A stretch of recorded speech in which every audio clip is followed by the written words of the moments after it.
স্বামী অথবা স্ত্রী যদি কেউ পরকীয়াতে লিপ্ত হন তাহলে মনে রাখতে হবে আপনি আপনার জীবন থেকে 5টি জিনিস হারিয়ে ফেলবেন।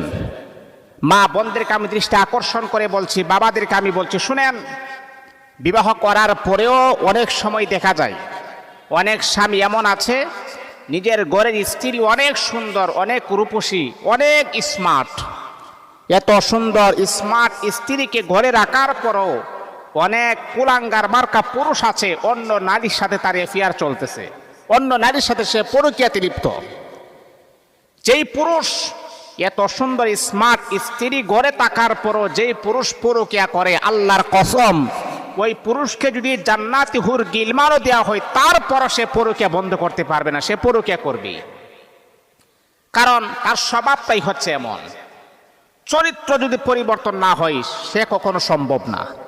এই জন্যই তো জান্নাতের ভিতরে আল্লাহ পাক রব্বুল আলামিন আমাদেরকে মুহাম্মদ সাল্লাল্লাহু আলাইহি ওয়াসাল্লামের চরিত্র আমাদের অন্তরের ভিতরে প্রবেশ করাইয়া দেওয়া হবে।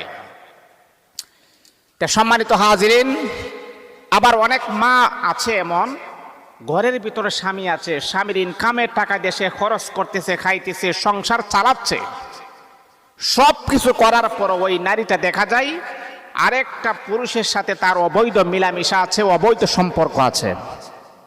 আল্লাহর কসমকে আমি বলি, যদি কোনো পুরুষ অথবা নারী পরকীয়াতে লিপ্ত হয়, আল্লাহ পাক রব্বুল আলামিন তাদেরকে আমার আল্লাহ দুনিয়াতেই 5টা শাস্তি আপনি বুক করবেনই করবেন।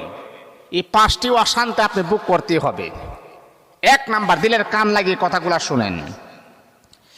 আপনি যদি পরকীয়া করেন তাহলে 1 নাম্বার হচ্ছে আপনার লাইফে, আপনার জীবনে কখনো শান্তি আসবে না। আপনি কখনো পরিপূর্ণ শান্তি আপনি পাবেন না। আল্লাহ পাক আপনার অন্তর থেকে শান্তি নামক যে নিয়ামত, এইগুলো আমার আল্লাহ দূরে রেখে দিবেন। মনের ভিতরে অশান্তি, এতগুলা মেয়ের সাথে আপনি রিলেশন করেন, এতগুলা মেয়ের সাথে আপনি পরকীয়া করেন, তারপর আপনার মনের ভিতরে কখনো শান্তি আসবে না।